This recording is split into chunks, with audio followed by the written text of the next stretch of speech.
I'm so excited to have you on. And I guess I'd be remiss if I didn't ask you the most obvious of questions, which is what's it like to have the most beautiful name of all time?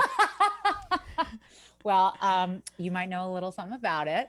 I've actually like just come to, not just, but in my adult life, I'm like, oh my gosh, what a beautiful name we have. Growing Yes. up, I don't know if you got this a lot, but it was a lot of Carolina. Yes, Wait, ma'am. what's your Yes, ma'am. name? Why do you pronounce it like that? And so Yeah. I always was like, gosh, why can't I just have like a Jessica or a Sarah, like the most American name? And now I'm like, oh my gosh, I'm so glad that I never said that out loud because I love my name so much. Yeah. I think Carolina is a beautiful name. I also had to have my own reckoning because in Brazil, like, I don't know how it is in Argentina, but Mhm. nobody calls me Carolina unless I'm in Yeah. trouble. They call me Caro Claro.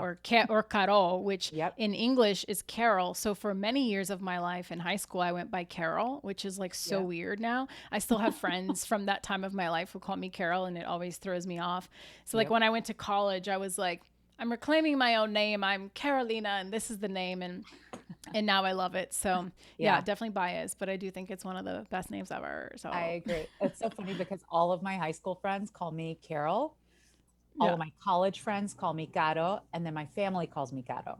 So I yeah, feel like we had twinning yeah. realities. Twinning realities. Well, I actually Yeah. Ka. I don't know. Like in Portuguese, we abbreviate the names a lot as a pet name, so it'll be like Ka, and so from I there love has that. come Kaka, Kakinha. These are like nicknames, and so the Yeah. podcast originally was called Life with Kaka, which I think is really fun and was a Yeah. good time. But eventually, I had to pivot because I wanted people to find the show and understand like what it was that I was doing. So, Yeah.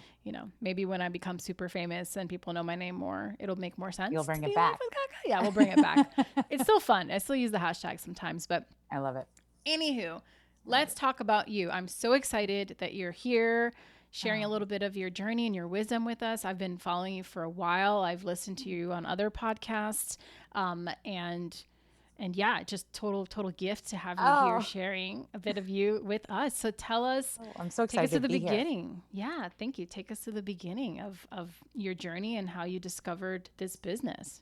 So I never knew that I wanted to be a TV executive. It was something that I kind of found.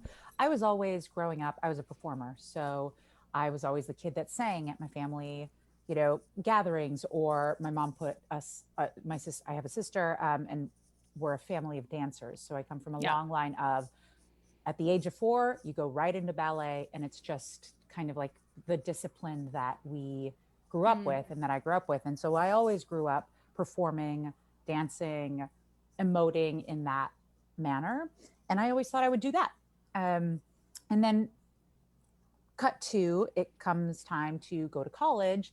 And I thought, I'm going to pivot. I'm going to try something new. And then I study business, and I go full on into business learning. Political science was a double major of mine. So I go into academia, and I was just living that life and was still dancing. I was on the dance team and stuff like that. Um, and then it came time to think about like, do I get an internship? What happens in your junior year of college that sets you up for success? Like, I think every college student has that moment of like, oh, the real world is fast approaching. Like, yeah. what do I do? Yeah. Yeah. So I was obsessed with 24, which is a show that was on Yes. Fox. It was And groundbreaking at the time. I feel like it really yes, ages us to even know about that I show. know it does. Although I'm like secretly like Jack Bauer forever. And the youths will one day find it. Yeah. Wait, but before we get into Yeah. 24, so you're born in Argentina. How does Yes. your family like land in Claremont, California? It's such a big Yes. change. So it's a huge change. So my parents, they've been together since they were 15 and 18 years old. My And parents so, too. It must be a ah, Carolina thing. really? Yeah. Well, Oh, my dad's a little older, but my mom started dating my dad when she was 15. oh my But no, gosh. maybe so. They're about 3 years apart. I think it's about the same. Yeah, Wow. that is amazing. I love that. Yeah. We might be twins. Yeah, maybe. Yeah. So yeah, so they were dating since forever, And it was always my dad's dream to come to America. They grew up in a pretty tumultuous time politically in Argentina, where essentially if you spoke out against the government in any form, you would disappear. And so I think from a really young age, my dad had this this dream of America in sight. He kind of saw the writing on the wall in terms of what it would mean for his future children, XYZ. To be fair, I still have a lot of family in Argentina. Um, so and we visit often, and they're great. But that was like my dad was always had this dream to come to America. Cut to my aunt married an American, and he went to a college called Pomona College, which Yeah. is in a town called Claremont. And my parents waited in Argentina. I can't remember if it was 5 or 13 years. So the whole process of, wanting to immigrate and then finally getting approval took a really long time. And so they waited in Argentina till all of that happened. And then we moved right to Claremont, California, which is where my aunt and uncle lived. And they were the Yeah. ones that sponsored my family's citizenship. And so we just kind of moved there because that was all we knew. Yeah. And that's where our family was. Yeah. And so we just landed in Claremont, which is this cute, quaint little town of colleges. And it was a really wonderful place to grow up. So my parents moved here with 3 kids. I'm the youngest of 3. And we just kind of set How old were roots. you? I was 4. Okay. So you were Yeah. pretty baby. So Yeah. have you retained most of your Spanish? Oh yeah. So Okay. my grandma came to visit and then never left. So she lived with us when I Mm. like growing up. So that was wonderful. And then at home, my dad, because he was very much like, we're in America, we're going to learn the language, we are American. And so my dad had this rule of the kids speak to, like, we only spoke to my dad in English to this day. We only speak to him in English. And then with Hmm. my mom, we speak Spanglish. And so it's like, I'm sure do you do this too? Yeah. But like, I mean, yeah, we're like weird in that we do speak like mostly Portuguese when with our parents, but between the yeah, siblings, I'm also one of 3, but I'm the middle. Between uh-huh, us, we are more comfortable in English expressing ourselves, but if we're around people who speak Portuguese, we can switch pretty easily. But with yes, my parents, it's like Portuguese is preferred, but some things just come out in whatever language it comes out. that's But it right. wouldn't say it's like a Spanglish, or I don't know what the equivalent would be with Portuguese. Portuguese, I guess, like Portugués, yeah, Portuguese. yeah, It's more just like whatever language comes out, it comes out. But my yeah. dad is pretty fluent. My dad is fluent, rather. So with him as well, he'll sometimes just start talking in English. But my mom still feels more comfortable in her Portuguese tongue than Yeah. anything I else. find So it pretty incredible that I always say my parents were born in America in their 30s because that's when they came yeah, here. And same. yeah, and like for them to be able to operate and exist and make a life in a country when you're born I in middle I age.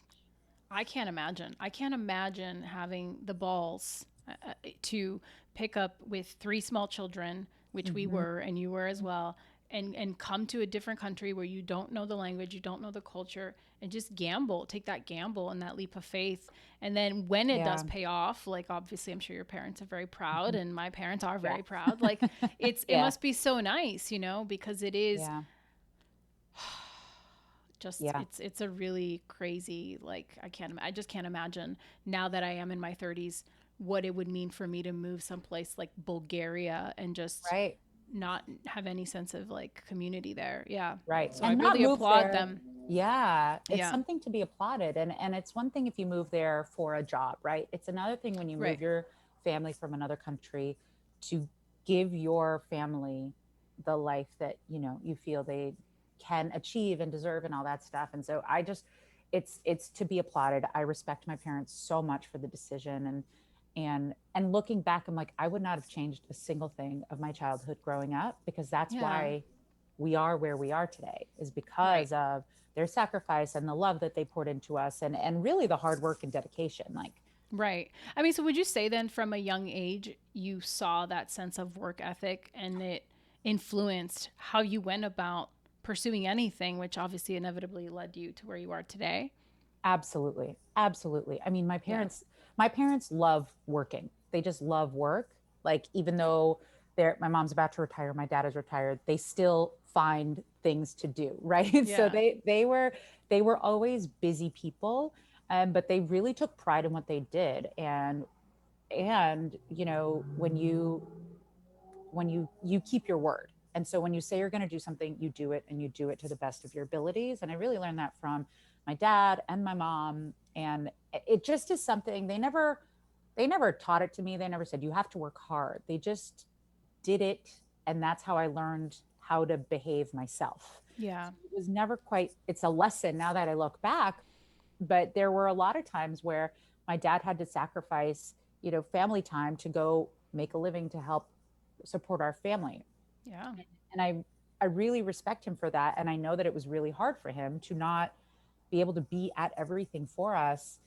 uh, but knowing what he was doing, I'm like, man, that is so incredible. That just Yeah. like, I mean, yeah. yeah, I think about that, about how the sacrifices that my parents made and the Mhm. fact that they didn't get to pursue their dreams, right? So that I could pursue mine. Like, Right. my dad did any job under the sun when we first came to America, and he didn't speak the language for many years, and Right. he actually got his GED and learned English getting his GED. So like, It's to amazing. think about that, and like to go from, they had pretty good jobs in Brazil, but like, to your Hmm. point, there was just a limit on, there was a Yeah. ceiling on their potential, and they saw the writing on the wall for us. And even though it was Yeah. really hard to leave our community and our family behind, we did have an aunt in Richmond, which is also why we went to Richmond. So there Nice. was a sense of community there, but it was still very alienating, because we were the aliens. And at that time, there was nobody at the school I went to who spoke a different language. Like, I Right. was the weird kid, who like really I was. And so, Yeah. but to look at it now, right, and step back as Hmm. an adult and go, my gosh, like, I wonder how my parents' journey would have been different if they had come here a little younger and could have Right. pursued whatever they wanted to pursue. And to your Right. point, like, it has infused a deep sense of like responsibility in me. Not that they ever Yes. put that on me. That's right. I think there's a lot of like immigrant origin stories where the parents are like, you must get good grades and go to Hmm. Harvard. And my parents are always like, just pursue what's going to make you happy. They always were very supportive of that. And it's a Yep. huge part of the fabric of why I think I've been able to come here and Yep. 15 years into my LA journey thrive and find Yeah. successes because of that support. So, That's right. yeah. Yeah. And it's so interesting you mentioned that, because I too I didn't have parents who were like, I mean, they said you must go to college. That was never in Yeah. question, but it was never, you have to be a doctor, you have to be a Right. lawyer. It was just go, do your best, do your thing. They never instilled the like, here's what you must be. I Right. think The path is this. Mm-hmm. exactly. I think I took it upon myself to say, I, I have to make them proud. My success is their success, because Yeah. if you consider how many generations it takes sometimes to create generational wealth, it's a lot. And so Yeah. to have immigrant parents and to be an immigrant yourself and kind of create a life for yourself in a single generation, so to speak, is Mm-hmm. really commendable. And I think it just is such an honor to be my parents' kid, because that, Yeah. like, we are just a direct product of them, Yeah. you know? I feel the same way. And so, and then speaking Yeah. of being a product of their, Yeah. your parents, and working to build towards that. So then you're Mhm. at college, and then you're Yes. like, oh my gosh, Yes. what's next? So then I'm at college and I'm just having a ball. I loved college because that's the first time, like, it's essentially training wheels for life. Like, you're Yeah. in another environment, you're away from your family, and yet you still have these guardrails that keep you safe and protected from just being out in the world. So I went to the University of San Diego, and there isn't any sort of entertainment major there. It's college. Um, and and again, when it came time to like decide what am I going to do, it's that scary moment of, well, what do I want to do? The thing that I thought I was going to do, which was go to New York and do performing arts, that's no longer a thing. I chose to take another path. And so I thought, okay, well, what's a good blend of those? And Mm-hmm. it kind of came out of the blue of, oh, I love 24. Like, I wonder if I can get an internship at Fox. And then it happened. And I was fortunate enough to A, do a good job there, Yeah. and B, build some relationships that when it came time to apply for work, I already had that, I had those connections, I had those relationships because I had proven myself in a different capacity. So for me, it was, I went right in, I went right into 20th Century Fox TV right out of college, and thus began my career as an assistant, as most people start as assistants. Yeah. And I had no idea what I was doing. I was fresh out of college. I was very green, and I learned everything I learned everything I know foundationally from my friends at 20th. And so then Yeah. I moved up in the ranks at 20th. And at the time, I mean, 20th is still a phenomenal studio, but at the time, there were so many successes under their belts, and I was able to be there for Modern Family, Glee, American Horror Story, just so many great times at 20th, and working for phenomenal people and women. So I learned everything. And then I was there for 9 years. And I thought to myself one day, okay, I could be at this company for a really long time. It's a family. They are family to me. I really love it here. And also, I know that if I do that, I could do this job in my sleep. And where's the growth in that? And so at the time, Netflix had not really, like, they were on they were on everyone's radar, but they weren't the Netflix we know today. Yeah. You Yeah. Yeah. feel like, who's over there? What are they doing? What's going on over there?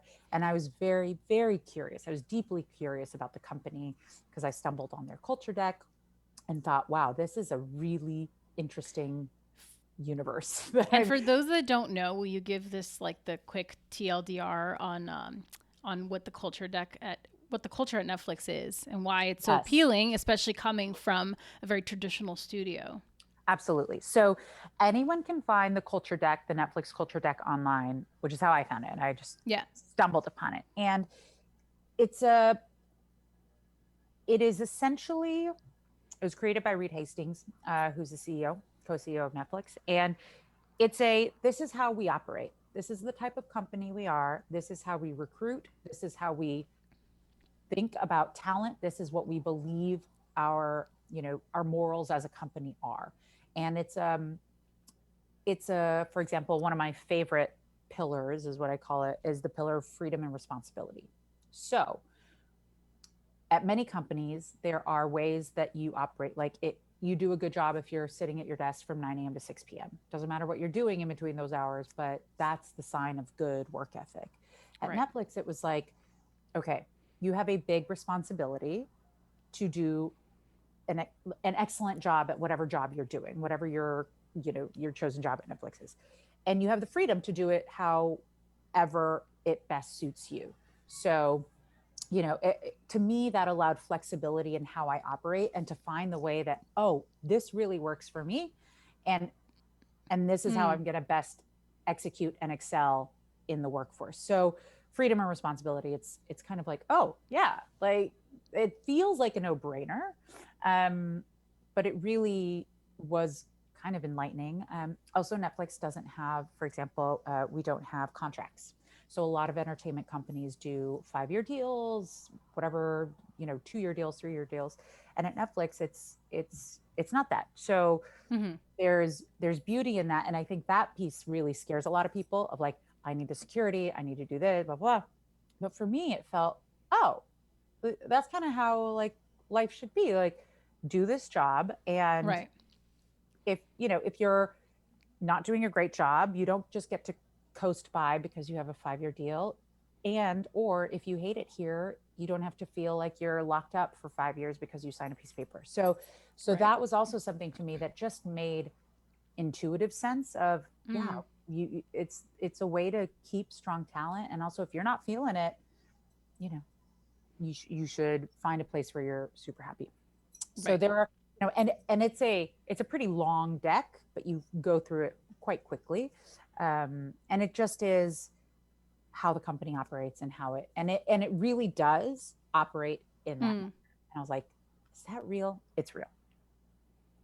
So then, I mean, I read that you actually pursued, you pursued this job once you found out that there was like, okay, or an into the job, because the the role you're in now wasn't really the job you had initially. But talk a Correct. little bit about that, because I think so much of the show is the curiosity people have with how someone gets their foot in the door, how you create that longevity, how you approach doing it in a way that actually makes someone want to respond to you instead of being Yeah. like, who is this crazy Who's mofo, this crazy? Yeah. which is a fine line It oftentimes. is, Gato, you're so right. It's a super duper fine line.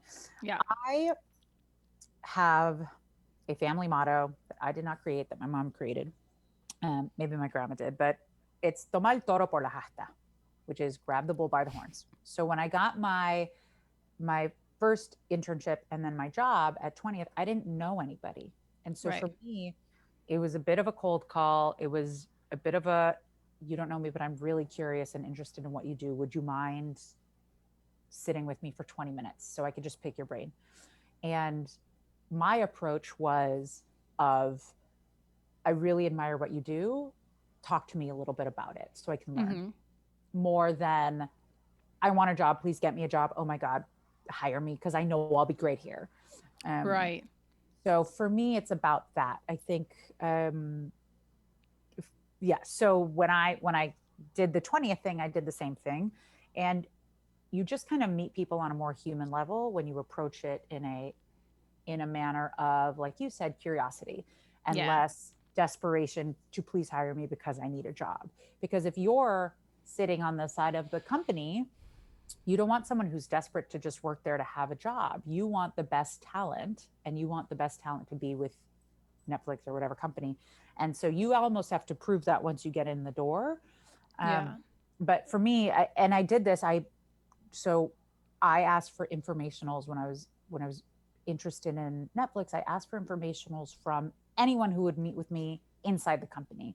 And many people were kind enough to set aside 20 minutes to just talk to me about what they did, because it was, again, a bit of a mysterious place, this Netflix. And what are they What doing? year was that? 2015. Yeah, 2015 is the year that one of Netflix's first original indie film was made. It's called Girlfriend's Day with Bob Odenkirk. It was one of the first movies I ever got to be a part of the production team for. And Wow. at that time, yeah, dude, and at that time, it was like, hey, we're making this movie, and it just got, they were like, great, how much do you need? And we're like, this amount. And then it was just like wired to a bank account and full the next day. Yeah. It was like a completely different world. And then Yes. not even a year later, we did another movie called Happy Anniversary. Yeah. And by that point, there was already like the infrastructure and team for Yes. production, and there was a lot more. That's when they Yeah. had Prodigal, and they started, all of this stuff. But it That's was crazy right. just in that one year. Yeah. The contrast of the like just exponential growth that was experienced. So that's interesting. Yes. That yes, at 2015, like nobody knew what the Nobody heck was knew. going on in there and who Right. was doing what. Yeah. And it was still very, I say early days in the respect of, it wasn't what it is today. Yeah. And Yeah. it was really cool because you got to figure it out, and you used judgment, and it was very team oriented. So it was a lot of like, it felt scrappy, it felt new, it felt exciting. Yeah. Um, and yeah, and it was a lot of like curiosity. I'm sure for a lot of people, I just had the balls to have a conversation or ask people for their time. And not Yeah. everyone's going to say yes, and that's okay. You have to also respect the fact that people are really busy, and who is this random person who's Right. reaching out to me? Now, if you can, you find a connection or some sort of link to the person that you're wanting to meet with, so that it's not completely a cold call, Yeah. which always helps, with the entry of Yes. Yes. person. Yes. Yes. So I did that, and when I met with my then boss, Brian Wright, at the end of the coffee, he was like, "I'm gonna be looking for someone to come on to the team." And before he could finish the sentence, I was like, "It's gonna be me. I don't know what I have to do, but I'm gonna do it, and I will show you that I'm the person that you're gonna hire, and Yeah. I'll figure it out." And that was the fine line of, I really want to work here. I promise I'll do a good job, versus tell me what I have to do to be the right person for this job, and I'll do it. Because for me, it was more about that. Like, I understand that he does not know me. I understand that I could be, there was a connection to him. But for me, it was a lot like, okay, I'm going to prove to you that it is that. So And you did. and I, You did. here we are. And here you are. So then Yeah. you start in a different part of the sect, Yes. and then eventually you rise the ranks to now be the director of original series. So Yes. that's 5 years now, right? Mhm. Yes. And now my role has expanded a bit. So now we partway through my time at Netflix, we started doing overall deals, which is you have an exclusive relationship with a piece of talent, and they write, produce, create, whatever it is. And so I am now helping to oversee a significant number of our exclusive overall deals and first look deals. So And so what does that entail exactly on your end? Because I think we yeah, hear a lot about, first look deals and from the perspective of someone who has that deal yeah. potentially. But as someone who is overseeing that, what is the day to day? What are you doing, and what's the stuff that most people wouldn't know that you're actually doing versus Yes. what they think you're doing? Yes. It's a lot. It's good work. So I'll take one example of the Duffer Brothers, who created Stranger Things. We have a deal with them, and they created, write, and direct Stranger Things. And so a lot of it is them making sure that the mothership is, thriving, and we're in production on that and all that stuff. But it's also about when it's time to start bringing in new projects and thinking about how to expand, what they do. We are their person. So Right. their example is Shawn Levy's company, 21 Labs.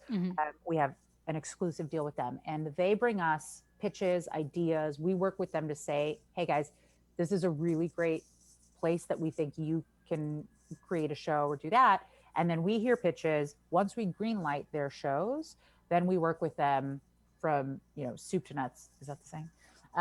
Yes. From inception to execution, and making sure that it is the best version of the show that they brought us, that we said yes to. So it's a lot of every step of the way, making sure that the creative part of it is excellent, and also that we are helping their vision get to the best version of itself. Well, how does that differ then from a producer? And then is your day to day with the person who then is their producer or runs, I not even development, but runs point on like everything they're doing versus directly relating to them on a daily, Yeah. So we talk to there are different types of overall deals. So the non-writing executive producer deals, they oftentimes bring in a writer to help shepherd a show because they're not themselves writers. And then we also have deals where the overall deal talent is a writer, and that makes it a different thing. But for the non-writing executive producers, for example, we have relationships with them where we text and talk every day, because they do a lot of stuff that's behind the scenes and connecting and doing calls to agents and talent management and all that stuff that we also do. But we are overseeing more than just, this area of the world. And so for us, when they bring in a piece of development that has a writer, we are in direct communication with them and the writer. So they're almost like one entity. And it is my job is somewhat producerial. And also we are essentially the studio and network in one. So there are times when they come to us with a very early idea, and I say, yes, like, go forth and work that out before bringing a pitch in. Or it'll be so off the mark that we'll say, I don't see a world in which we're making this. So and so do you have to take this to different groups at Netflix to also greenlight? Is there a greenlight committee, or does all of that responsibility lay on you? So if Shawn Levy comes to you and says, I want to do this, are you the person that gets to go, yep, we're doing that? And then you tell your bosses later, here's what Shawn's doing next, or is it like kind of reviewing all of the things internally and making sure, I think one thing that's really interesting about Netflix is that it is such an enigma of what it is that is the model, since it is ever changing with the, what do you call it? Oh my gosh. The algorithm. Yes, the Yeah. algorithm. So it's like, are you going, Hmm. oh, this isn't really a Shawn Levy type of project, which is more of like a manager hat, right? Or are you just Hmm. saying, yes, Shawn Levy, the world really needs more of this right now. Our Netflix algorithm is saying this is great, and you're the type of filmmaker who can carry this. So, yes, this is a marriage. Let's move forward. Versus if he's pitching you something completely outside the scope of what is interesting to Netflix in terms of their own goals in the next year or two, Right. are you then the person that's like, let's go over here? So, so we, these are great questions. So the good news about Shawn Levy, for example, or any of our overall deals is they know what their brand is. Right, And so our job is to just help them do more of what their brand is because we already know people love it. right, So in terms of green light power and green light decision making, it's not your typical green light process. I think, and I don't want to speak for other companies, but I think at a lot of other companies, you have this chain of command where the person at the top must bless every single project you buy. So we are not that company. We're also not the company where I, Carolina, can go rogue and just greenlight whatever I want. And, so there is I'm sure I could like there's a deep level of trust that right. the company has in its executives. And so when I'm making a decision, I bring in other people into the mix to ensure that that I'm not the only filter making this decision, because when we invest, we don't do pilots. And so we invest in making a season of television, which is a lot of money. And Yeah, we have to make sure that when we make that investment, it's hopefully, knock on wood, going to result in people who give their money to Netflix every month enjoying that thing that I'm saying yes to. And right. so for us, it's a responsibility of making sure that the choices we make in terms of our programming are both excellent and we've made good judgment calls, and also will delight, hopefully, the world. So there are lots of conversations, and we take each green light seriously, and we take each pass seriously, because we want to make Yeah, sure that at the end of the day, we're delivering to the world something that they are going to love. So I don't need to have approvals from the higher ups, but I love having people's point of view. Um, right. they're really smart Well, I'm people. sure, especially with the physical production department and people kind of Yes. guiding you on how much money you should be spending on this season of this particular thing and where you should shoot it Hmm. and all of that, which makes sense. Yeah. I mean, Yeah. so if so much of your job is producerial, then would you say you consider yourself a producer? No. I mean, we do a lot of producerial work. Mm. I find that and I've never been a producer, so I don't know all of what producerial work entails, but I do know that there are so many producers that are just so much more in the weeds of everything. Yeah. And we're in the weeds, and I have visibility into it.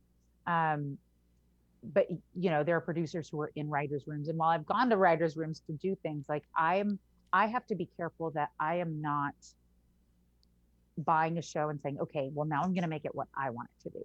And Right. so I have to make sure that I'm maintaining this is Caro's show that she wants to make. My job at Netflix is to guide her in making the best version of her show, and also making sure that when we do greenlight, we are on the same page about what that show is. So Yeah. that way there aren't those creative conversations of like, wait, we bought a different show. What's going on here? Because I Right. Right. Right. Right. Right. so so while yes, a lot of our work is producerial, I am not a producer, and I I find that a producer's job is to really help shape the narrative and the creative and all that stuff. And I'm here to do that as well, but I'm here to help it shape yours, not mine. Right, right, right, right. Yeah, you're there to support. It's almost like, if I can think of a metaphor off the top of my head, it may be disastrous, but let's give it a shot. Like if I believe in you. okay, so if like there's a ship, Yeah. you're the person, and like the producer, the director, they're steering the ship, the Mm-hmm. showrunners, they have the vision Yeah. for what the ship is going to be, they're building the ship. What you're doing is you're kind of you're looking at the entire map, and you're saying you should be taking this route over here, and we're going to be there to make sure that you're saying Mm-hmm. you want to travel from Europe to Cuba. So we're going to be there to make sure that like you're going to Yeah. get there in one place, and we're going to be there to help you problem solve. But like you have the map and you guys Mm-hmm. go do it, and we're here to just like help along the way. So it's more of that once you've set it in motion. Yes. Yes. Oh, that was Okay. perfect. That was That a was perfect pretty good. metaphor. Okay. Yeah. Yeah. Yeah, it's so Yeah. fascinating because it's like, you look at your title and it's so words on a page. Like, what does that even mean? Like, what is it? What is the Yeah. nuances of what you do? Yeah. And I thank you for Yeah. breaking that down because I'm selfishly, like, personally very fascinated by it, and important Yeah. distinction because so much of what as a producer we talk about on the show is defining producers and the Mhm. sort of uprising of everybody getting a producer credit where sometimes is Right. not merited, and how that dilutes the value of the producer. And frankly, on the independent side, which is very different from the world you operate in, but that's where I've Yeah. come from, and where I feel like a lot of the sort of frustration is how it's become so given out like it means nothing, and it's like, Right. well, it's kind of all we have left, Right. because Right. the payouts aren't what they used to be. More often than not, Mm, producers on the indie side are the first people to take a lower cut of their rate to yeah. make the thing happen, etc. So I Yeah. thank you for saying that because it's important for the people listening to know that while you are doing very Mm-hmm. important producerial duties and you're Yeah. there to work alongside the producer, you don't consider yourself a producer. And in fact, executives aren't necessarily producers most of the Right. time in the studio sense. And so, Right. yeah, so that's really great. And so, okay, so Yeah. now that you've been there Mm-hmm. for 5 years, Yeah. talk me through some of, the like challenges that you have faced as you continue to grow in your career. Was there an adjustment period, even though you were really excited to jump into a very different style of working, where you had come from a very traditional model to like sort of being, in the wild, wild west? Yeah. Was there a transitional period? And I'm particularly interested, like, I talk a lot on the show about the hard stuff because I feel like, again, Mm-hmm. people can look us up and look at our IMDb or look at a press Yeah. release and just see the highlight reel. And Yep. it's not to dissuade anyone from the work. It's just to inform them of the realities of the lifestyle of what it Oh yeah. takes, especially as a woman, to withstand all of the bullshit, to create the Mm-hmm. longevity, to have the kind of career Yeah. where you can have 9 years here, 5 years there, and still be very young and at the very beginning of what you're here to do? Yeah. So, very Yeah. long-winded question, but I'd love to just hear about whether in that transitional period or maybe in the past 5 years, some of the hurdles that maybe you have faced and how you have overcome them. Yes. I love this question. So yeah, I think there is, first of all, I was terrified. I was terrified to start at Netflix because anytime you do something new, there's always, especially if you've been somewhere for a long time, or if you're even, this is not my case, but if you're changing career paths and you're diving into something new, there is always that question of, can I actually do this? Like, are they going to figure out that I didn't know what I was doing and they hired me and Yeah. it was a mistake? And, Yeah. and so that real fear can either paralyze you or motivate you. So I was very afraid because I had only ever been at one other company. So the fear of, I think they call it imposter syndrome. Yes, ma'am, they do. Yeah. Oh, yeah. When you get to this new place and you are hit with the tidal wave of new information, people, relationships, type of work, it just is like, whoa, what am I doing? So I think there was a lot of newness, and I had worked hard before, but everyone had said Netflix is a very intense company. It scared a lot of people away, but for me, I kind of ran right in. I was like, this is awesome. And and they said it's a lot of work. It's a different, the company operates differently. I'm like, I got it. I've been doing this. And then it was exactly what people said. And I was like, oh. So just the very notion of knowing that there's something different than what I was doing out there was huge. I think a lot of the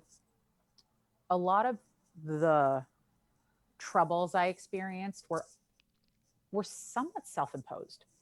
Growing up, I always thought that to be successful as an executive or a producer, really just a woman in business, you had to think like a guy, be like the boys, be alpha, be all that stuff, and like be really aggressive and just like that energy.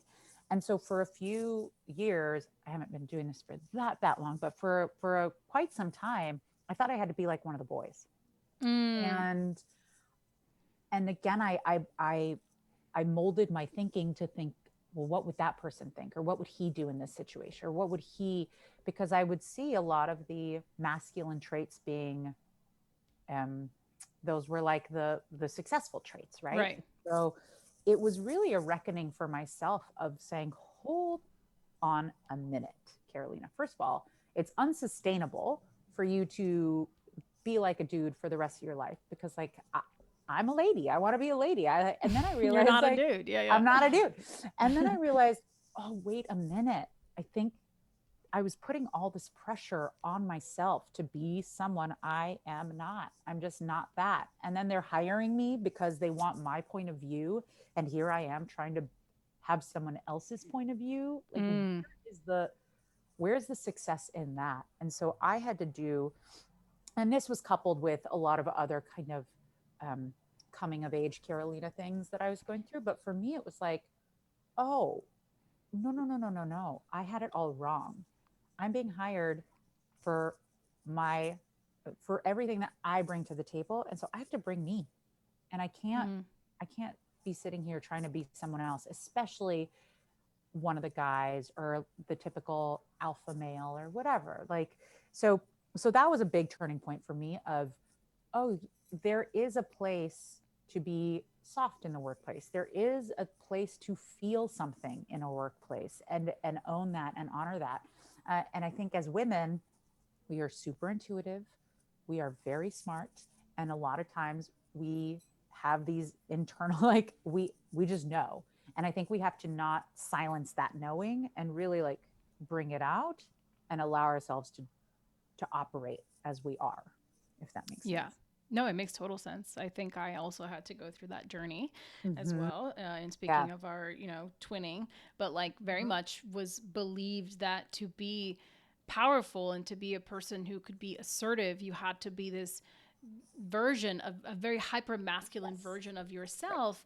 And also I think a lot of the women who came before us unfortunately had to be that, right? There's like, you got Right. to be tough and you got to hang with the boys and you got to just deal with it. And I think for me, like, it's interesting, the Me Too movement, while thankfully I was never a victim to any of these Mm-hmm. things, I definitely had men say all kinds of dumb shit to me, but never to the extent of what some women have dealt with. Right. That really shifted something in me where I started to realize that I wasn't really showing up for my fellow sisters, that Mm-hmm. I was a part of the problem in the sense of like, I saw that there was only room for one, and I was like, well, Yeah. I'll hang out with the boys. That's where I'm more comfortable because then I can be whatever version of myself. But it took that shift of going, Yep. wait a minute, like I don't have to be this way Yeah. to get where I'm going. And when I found how to merge both into one, because it's not about not having that, because I am Right. that, but I was Right. like negating a massive part of Mhm. who I was as well, which is that more feminine energy, that vulnerability, that being in touch with your intuition, which frankly, to your point, is exactly why someone would hire me or needed someone with my perspective. And it is a different way of working, and you do bring something completely different to the table that Mhm. is inherently yours and that most men don't bring. It's just the fact, and I Right. think making peace with that and realizing that that is actually a superpower and not That's right. a weakness, was like massively game changing for me, again, That's internally, right. much like you. And it just allowed me to like breathe, and it didn't Yes. make imposter syndrome go away, but it just made it a little more tolerable, That's within right. myself. That's Yeah. right. And I love Yeah. that you say that, because I believe the same thing. And I also believe that men bring a point of view that women, that differs from women. And that point of view is also valuable. And so for Yeah. me, it's really Yeah. about balancing it out and making sure that we're well represented across the spectrum. We're talking gender right now, but Right. Right. in every way, because everyone brings a really valuable point of view that we have to honor from ourselves and respect. And so it is about having that balance, because you're Yeah. right, women do have a superpower that we've silenced for a long time, and so do men. And like they should continue to bring their point of view to Right. the table. I think that it's interesting. Like people said, "Oh, you're making a podcast where you're just talking to female producers," and it's like, well, no, it's not the goal. It's just I want to highlight the men that I think are also kicking ass and worth Yeah. highlighting. But it's just that the light has been on those people for most of Yeah. the beginning of time. Right. It's not that they don't matter and we don't want them. It's just that there's got to be a shift in focus just for a little bit. And that's really what is more interesting to me. But like, if you look through the people I've had on, I've definitely had many conversations with Yeah. wonderful men. And I also Yeah. think it's important to highlight post Me Too movement, like the men in our business who are awesome and doing great things and Yeah. allies and support just Mm-hmm. equality in the workplace, in the sense of, like you said, like there's room for all of us and all Yeah. perspectives are welcomed, and that is That's right. important. And yeah, Yeah. I think that's a really, really good point. Yeah. So I'm curious, and speaking of Latinx and gender and Yeah. some of these ideas, since we are Latinx ladies, Yeah. white appearing Latinx, which is a Mm-hmm. whole separate conversation for a different podcast and a different day, but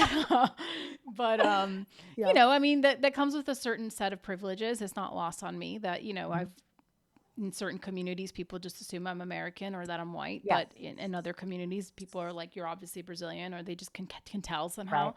Right. Right.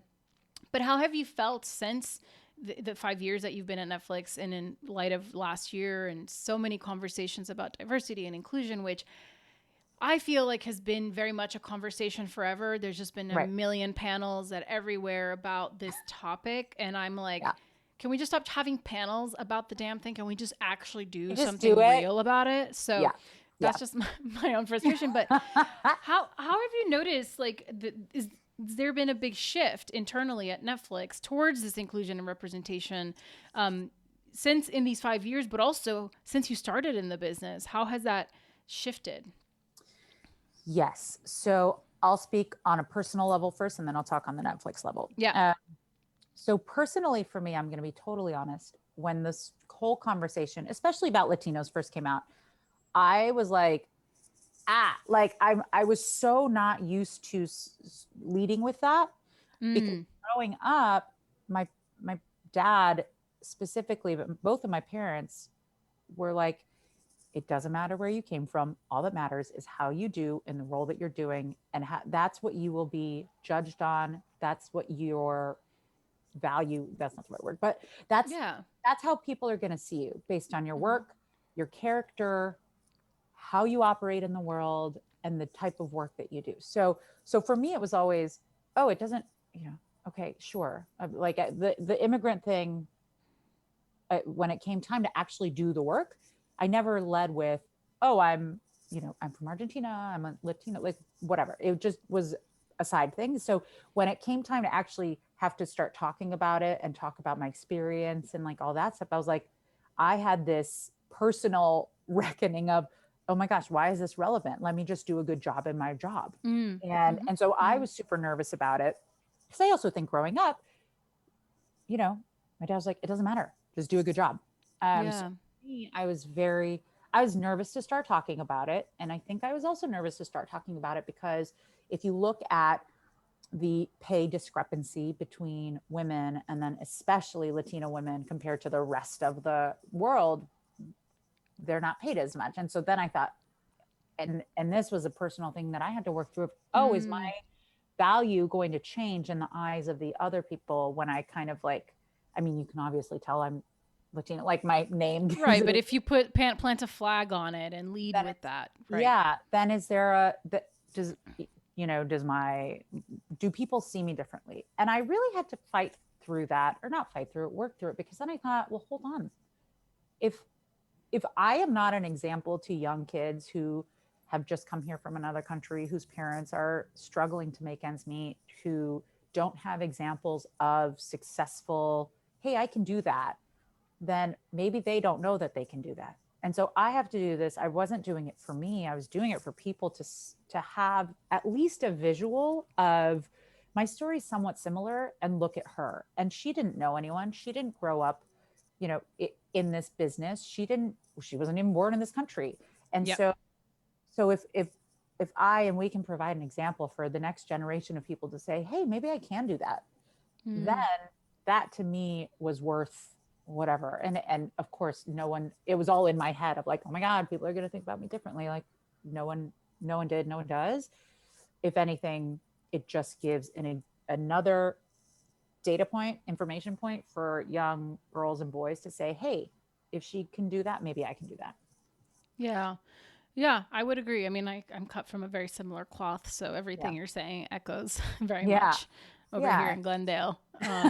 In the GDL.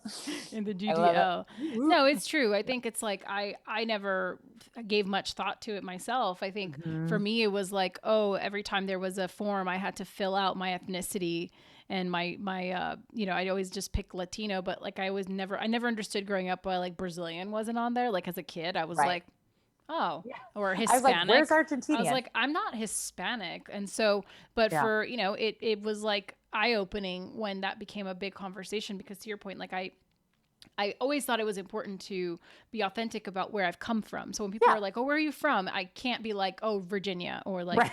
whatever, Right. I have to Right. tell them the whole story that I'm from Brazil and then I moved, like I have to tell them the Yes. whole like life story. Otherwise That's I feel right. like I'm being disingenuous, right? Because it is so important to like Yeah. my journey. But never to the extent that like I felt like I had to lead with that. But it has Right. felt like nowadays it's like, well, we need a Latinx producer on this and we need like everybody now has to check some type of box and Right. I don't know. I'm curious if how much by taking these steps forward in so many great ways there's these minor steps back as well by having to now Right. categorize everyone. I mean, I had this conversation with many friends where one of my Right. good friends is a Puerto Rican writer and she's like tired of filling the quota in writer's room as a Latino writer when they're really looking for someone with a Mexican perspective. It's like, I don't have that perspective to offer, right? Depending on Right. what you're telling, but her agents Right. and her managers don't see that because they're like, well, she's just been a part of all the Latinx programs in town, so let's just submit. And then it's Right. just been a really big point of contention. So Yeah. I don't know. I wonder, it's like, can she just, her point is like, can I just go be the writer that gets the job because I'm the best writer for the job? Not That's right. because, and again, I think depending on what you're writing, sure, there's like a perspective that you bring to a Yes. very lens Right. of an experience. But yeah, it's a really kind of like double-edged sword thing. So, Yeah. Yeah. Yeah. I totally hear you. And I think I do think there's a way to do this the right way. So we've now kind of cracked open the issue of representation. Yeah. And there's an awareness now that we have to do better. And I think I'll speak for entertainment, but like entertainment is like, okay, we see the issues here. Like, how are we going to make this better? Now, I think the key is making sure that we don't slip into what you just said, the tokenism, because for us, it's like a bad outcome, in my opinion, is okay, so Carolina's a Latina executive and now she can only do Latino programming because that's all she, and that's not a good outcome. Or it's like saying a Black writer can only write Black stories. Why can't, or a Latino writer can only write Latino stories? We just need to be in every room where decisions are made and make it kind of a non-thing. And yes, of course there is specificity, and in that specificity, you have universality, but a Latino writer in just a regular old writer's room that they're not looking to check a box brings a very specific texture that could elevate that project. And so I think this is where we're at now, where we have to be very mindful of not putting people in corners, because to me, that really segregates the like, it negates like what we're all trying to do here. Yeah. Yeah. I would agree with that. So earlier we touched upon like navigating, different challenges you've had in your career. And you mentioned kind of your sort of growing up in certain ways and within yourself and maturing into who you've become. But one of the things I'm personally fascinated by is weathering the ups and downs of our business. And I come at this question from a very like vulnerable place of a person who has freelanced my whole adult life, who has worked in the indie space, whose worth has been tied a lot to what I'm working on and how much money I'm making, who is made to feel often like no matter what you're doing, it's never enough. Like you wrapped a project, doesn't matter. You should have wrapped two. Like you're never enough. And so, it's caused a lot of anxiety and it's caused bouts of depression. And I'm very honest on the show about that because somehow I've weathered those storms, and I've many times considered leaving the business and finding something else that isn't this insane, but I keep coming back to it, and I'm obviously still here. And I think it's so important to talk about navigating those really down times to get us through the other times. And it's not like it ever goes away. I still very much go through it. I think I just have better tools to handle it. But one of the things that clicked for me and helped me make peace with this was really kind of understanding that there was more to my life than just my professional identity. And while I always was going to work hard and be a hustler, like I started to look as a producer, I'm constantly looking to the future and seeing all the problems that could exist in working backwards. Right. And that sometimes crosses over to my personal life. So I would look to the future and go, wow, if this is as good as it gets and I'm like 50 years old, but I don't have anything else in my life besides my work, like, is that enough for me? Am I going to be happy if I don't have a family, if I don't have friends or hobbies or whatever? And I panicked and I was like, oh my God, like, I don't want that. I don't want to be in my 50s having to be 6 months living in Croatia, making a thing away from everyone.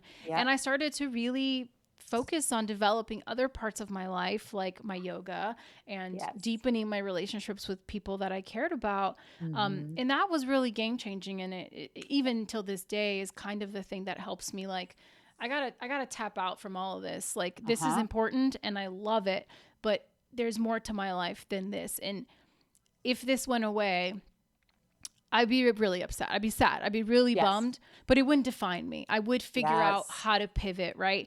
And it was having that sense of like detachment in a way where it's like, I still care, like, to the ends of the earth. I mean, God, I'm doing this podcast, as a labor of love because I want people to know this stuff, but it really, it was a long journey to get here. And so I have these very long-winded ways of asking questions. I do apologize. I love them. It is. I love it. I love it. But like, have you gone through this cycle within yourself? And clearly you've been here almost as long as I have, at least within the business.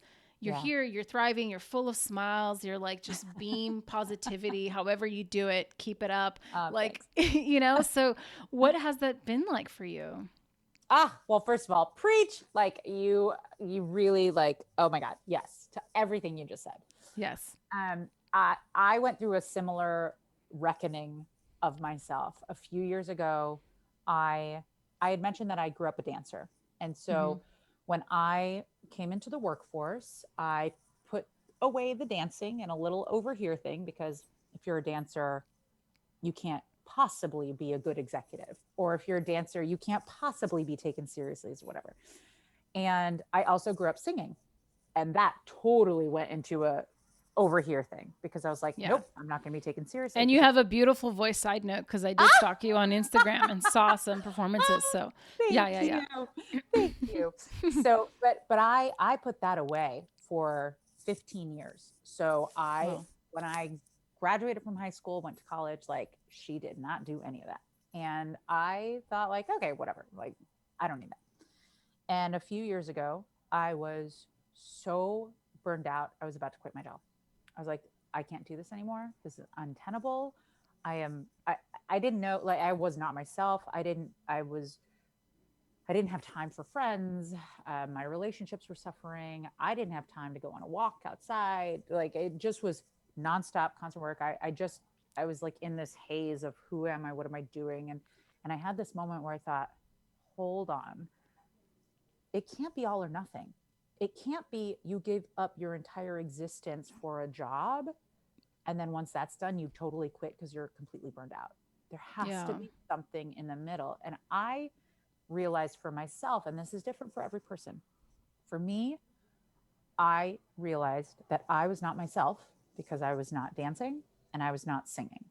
And it's a really scary thing to acknowledge those things, because as an executive, I hire the singers and the dancers and the actors and that side of it. And so if I were to say, well, I also love doing this, that is a very risky proposition, especially for a woman, especially a few years ago before all these things happened. I was nervous that people wouldn't take me seriously, that people would laugh at me, people would roll their eyes. It was this whole thing. And it sounds silly, but when someone has something that's really personal to them, Yeah. and they've been hiding it for however long, it's almost like a coming out of the closet of, well, this is really who I am.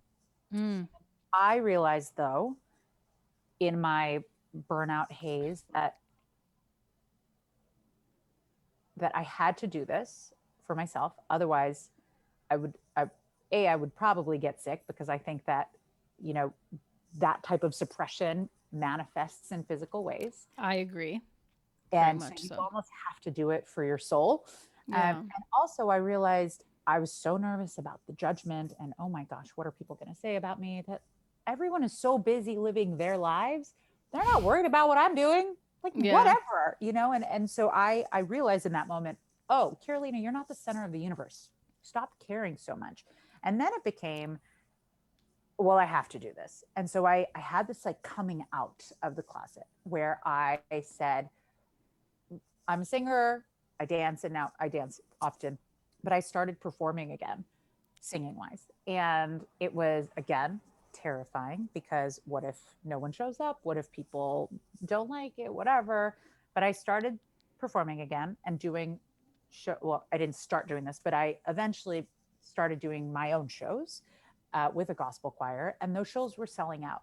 And so for me, that piece of my identity, I hadn't realized until I was so far gone in the other end of who am I? I didn't recognize myself. I was so far removed from that I had to bring it back to that. And I had to do the thing that actually brought me back to life.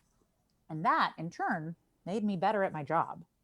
And I have a similar feeling to you of the you have to have a life outside of work, because your work is not who you are. Right. Because there, as we've seen in the last year and a half, 2 years, like, crazy stuff happens all the time. Things are unpredictable. And if you aren't working for 6 months or a year, or, you know, you lose your job or whatever, that cannot define you, because you're still a human being operating in this world. And Yeah. on your headstone, gravestone, whatever they are, it's not going to say, you know, Netflix executive, like, or producer, you know, like, nobody's going to care about that. At the end of the day, that cannot define who we are. And so it's really Yeah. up to us to find those things that are outside of work and job that bring us to life and that fill up our cup, because A, that'll make us better at our jobs. And B, you're just a more fulfilled, happy human. And it is, Yes. and we do have to be mindful. And I think everyone has to be mindful of, your job does not define who you are. And that's on both sides. Like, that could be, you could have the biggest job in the world, or you could be whatever, like, you know, an assistant. And a lot of people are like, oh, well, I'm just an assistant, I'm just this. No, you're not just anything. You're a human being with work, and like, have your life so that you don't feel more than or less than anyone else, if that makes sense. She said it. She said it, ladies and We germs. went there. She did it. I love, like, for Here we me, the are. podcast has slowly just become like free therapy for me. And I like, love hopefully it. others feel the same. So I love it. It's just like, yes, I feel seen. I feel heard, all of the Yes. things. Same. Well, so as we wrap up, I have a quick Yeah. series of 5 questions that we do. Ooh. It's this fun little lightning round I decided Okay. to add. I love So it. here we go. Lightning round on Angle on Producers. Okay. What's a song that teleports you to a happy place? Can I say 2? Yeah. Okay. The first one is Mercedes Sosa, Todo Cambia. She is an Argentinian folklore singer who just is like a national treasure in Argentina. That song brings me back to my childhood. So that's like my OG song. My second song, I'm going to be totally honest with you, I wrote my very first song last year. Yes. And again, a terrifying thing to do, especially if you have no idea what you're doing. But I wrote a song called Bright Day because someone very close to me had to undergo emergency open heart surgery. And this song just kind of like came out. And it really is about, when you're going through a hard time, understanding that it's going to be okay. A bright day is ahead, because if we think about how often things can change and go south, things can often change and go north very easily as well. So The That song, pendulum always sings. that's right. The pendulum always swings is what I like That's to say. right. That's right. Yeah. And so for me, that song is a reminder that it's going to be okay, honey. It's going to be okay. Just keep moving Keep going. forward. Okay. Yeah. What's the last piece of art that moved you? Ooh. Book, film, show, anything. Okay. So I'm reading a book right now called Blink by Malcolm Oh, Gladwell. yeah. Yes. I am obsessed with it because it talks a lot about intuition and how we first feel and right, first answer, right answer. So that book has been, I'm moved, but in a weird way. Not like emotionally moved, but I'm like, oh my God, this book is incredible. And Yeah. then All the Light We Cannot See. Incredible book. Okay. Fill in the blank. When I'm overworked, blank helps ease the stress. I'm not going to say wine. I'm going to say That's what most people say, which is great. It's fine. I always know that if I'm overworked and stressed, that is a sign to me that I have not taken a dance class or moved my body. So it's, I believe in, like, even if it's like a wiggle in your house or something, moving that energy around physically will help. Movement therapy is a real thing. Let's not even get Yes. into it because, again, Yes. another episode for another day. I'm What here is for it. one of the most worthwhile investments you've ever made? And it doesn't have to be financial.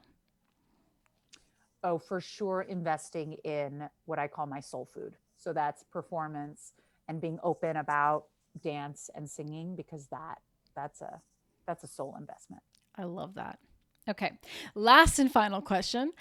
Borrowing from Inside the Actor Studio, which is a show that I love. Yes. One day maybe we'll have Inside the Producer Studio. Yes. This question, which was inspired by the famed French journalist Bernard Pivot. Wow. If heaven exists, what would you like to hear God say when you arrive at the pearly gates?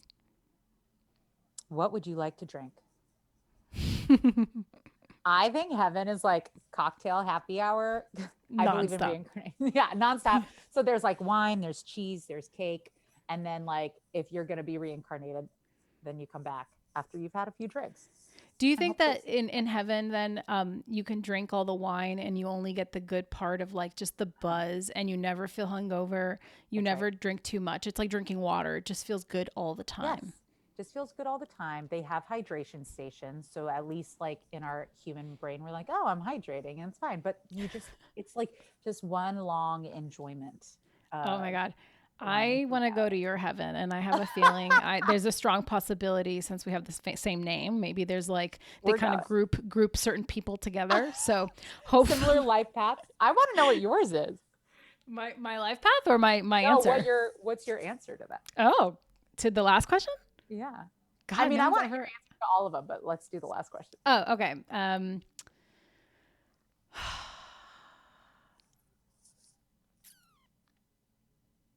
I don't know. Like, there'd be some humor there. I think God has like a wonderful sense of humor.